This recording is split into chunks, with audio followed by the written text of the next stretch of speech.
बाबा को एकदम से ध्यान आया, अरे राम राम, बड़ी गलती हो गई। क्या हुआ बाबा?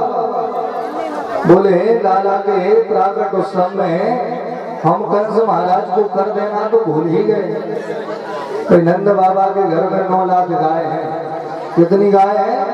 9 लाख। अब इसलिए हर वर्ष वार्षिक कर जमा करवाना पड़ता है, इनकम टैक्स। तो टैक्स जमा करवाने के लिए जो तारीख निश्चित हुई थी वो तो निकल गई। अब कंस क्रोधी स्वभाव के, अगर ज्यादा विलंब किया तो क्रोध करने लग जाएंगे। इसलिए बाबा ने कहा कि हम आज ही मथुरा में कंस महाराज को कर देने के लिए जाएंगे। गोरस ही कर के रूप में गाड़ियों में रख करके नंद बाबा मथुरा जाने लगे। ब्रजवासियों से कहा, देखो भैया खूब उत्सव मनाओ, लाला को अकेला मत छोड़ना। अब हम मथुरा जा रहे हैं तो तुम ही लाला का ध्यान रखना। ब्रजवासियों ने कहा, बाबा तू बिल्कुल चिंता मत कर, तो आनंद से मथुरा जा, जब तक हम सब हैं तेरे लाला का ध्यान रखने। तो नंद बाबा तो मथुरा चले गए। अब यह ब्रजवासी सबके सब उत्सव मना रहे हैं और मथुरा में कंस महाराज बड़े बड़े राक्षसों की सभा लगा करके बैठे हैं। और ये निर्णय नहीं हो पा रहा है कि आखिर हमारा काल किस गांव में जन्मा है।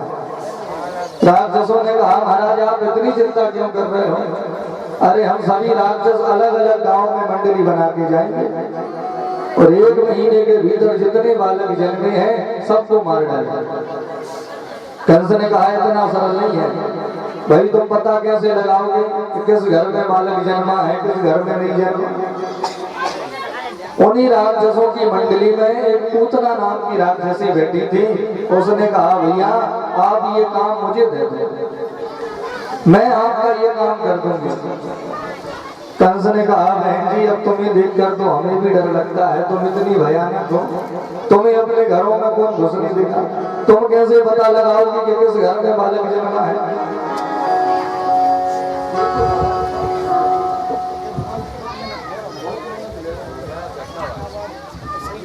पूतना ने कहा, भैया अभी आपने मुझे देखा नहीं है, ऐसी सुंदरी बन करके जाऊंगी कि आप भी मुझे नहीं पहचान पाओगे।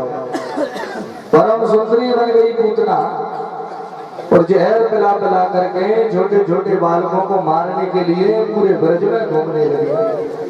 तो घूमते घूमते उस जगह भी पहुंच गई जहाँ यह ब्रजवासी कन्हैया का प्राकट उत्सव मना रहे थे। झूम रहे हैं, नाच रहे हैं, माखन के गोला बना बना करके एक दूसरे पर फेंक रहे हैं, फूल गुलाल उड़ रहे हैं। और वहीं पूतना पहुंच गई। एक ने कहा, भैया ये जो सुंदरी आ रही है ये हमारे गांव की तो नहीं है, ये तो कहीं बाहर से आई है। दूसरा बोला कि लाला का जन्म हुआ है, दूर दूर से लोग बधाई दे करके आ रहे हैं, ये भी यशोदा मैया के मायके से आई होंगी, उनकी ही कोई सखी सहेली होंगी। इनका रास्ता मत रोको, ना जाने कहां से आई है, इनको भीतर जाने दो।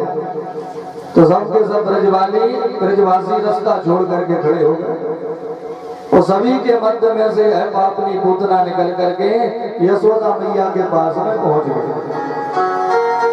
तो यशोदा को देख करके कहा, यशोदा बधाई हो। मैया ने कहा, बहना बार बार बधाई हो। और जो पलट के देखा तो ये बहन जी कहाँ से आकर गई, भाई इनको तो हमने पहचाना ही नहीं। अब हम इनसे कहें कि हमने तुम्हें नहीं पहचाना तो इनको बुरा लगेगा। अब ये विचार करेंगे कि हम इतनी दूर से बधाई देने आए, ये हमको नहीं पहचान रही है। और मैया पूछ भी नहीं रही है, वो बार बार पूतना को ही देख रही है। पूतना ने कहा, यशोदा अरे ऐसे टुकुर टुकुर मुझे क्या देख रही है, क्या पहचाना नहीं तूने? अरे तेरे मायके से आई हो, मुझे भूल गई? और मैया को याद तो कुछ भी नहीं है। लेकिन जैसे ही पूतना ने कहा कि हम तेरे मायके से आई हैं तो प्रसन्न हो गई मैया। मेरे मायके से आई है तो पास में ही बैठा लिया, क्योंकि माताओं को अपने मायके से बड़ा प्रेम होता है। हाँ, कोई आतंकवादी भी आके कह दे कि हम तुम्हारे मायके से आए हैं, फिर देखो उसकी सेवा होती है।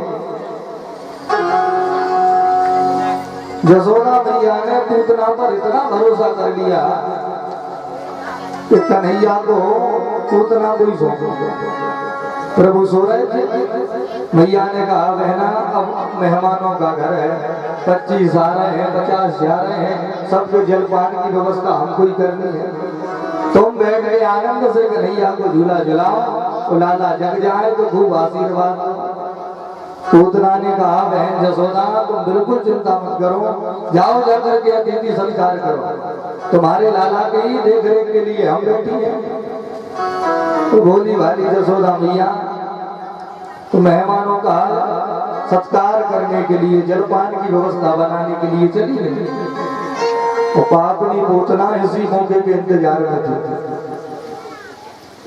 उसने सोते हुए कन्हैया को अपनी गोद में उठा लिया। तो जैसे ही गोद में उठाया तो भगवान की आंख खुल गई।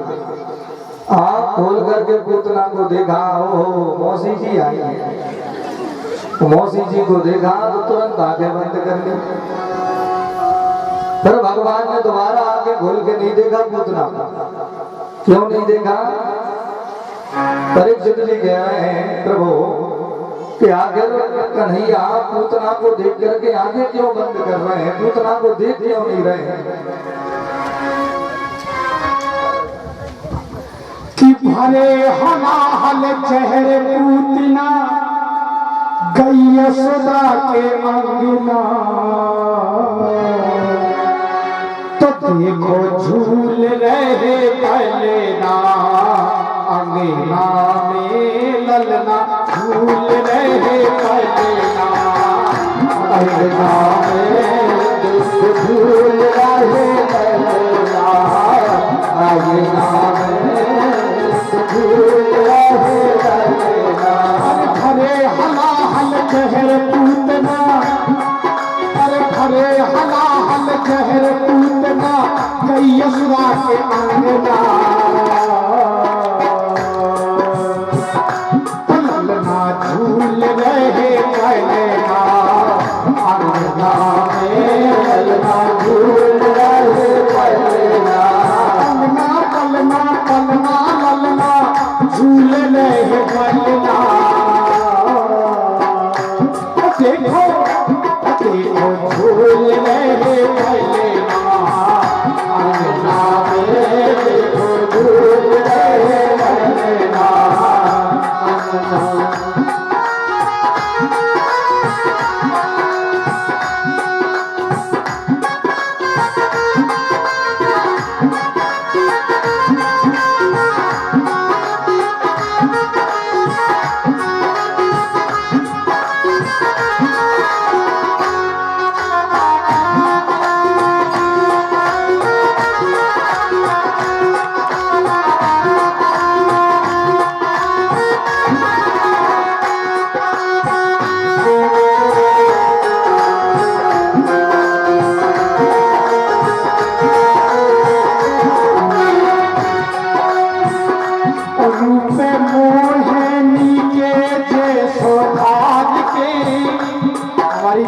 देवी ने इतना सुंदर रूप बनाया कि वहां गोकुल में जैसा कोई सुंदर भी नहीं दिख रहा।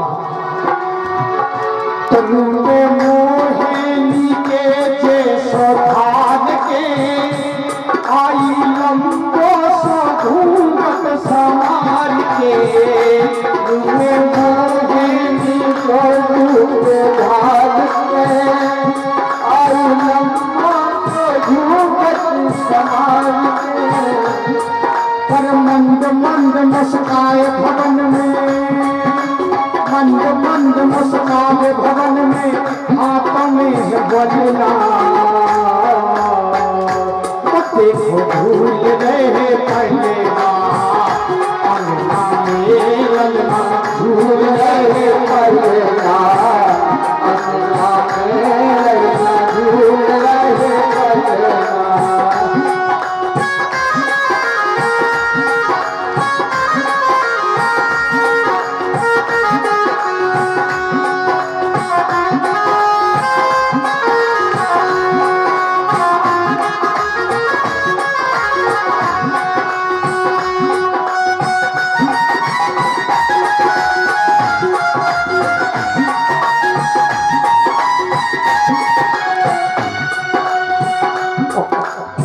नंद बाबा के दरबार में पहुंची के लगी मैया यशोदा कि मैंने जैसा ही सुना है ए माई तराई आई गाँव में चली आई जैसे मैंने सुना है माई लाई आई नहीं चली आई भैया जैसे ही मैंने शुरू के आपके तो लम्बा है हो तो मुंह के लाने लाई नहीं आई और मैं नल्ला के दर्शन खिलाने चली आई तो जैसे ही मैंने सुना है ये माई तराई आई ना मैं चली आई सुना है लाई आई नहीं चली आई पर जब तक आए लाल मगोदी पर जब तक आए लाल मगोदी चैन मुझे बोलना देखो आज भयो लेना आज भयो आज भयो लेना आज भयो देखो आज भयो लेना आज भयो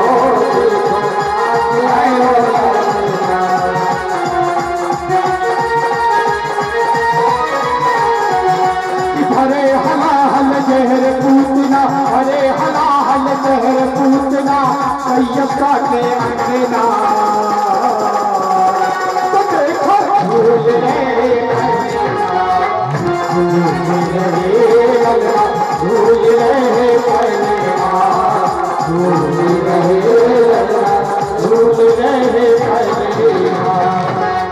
बोलो भक्त वत्सल भगवान की जय।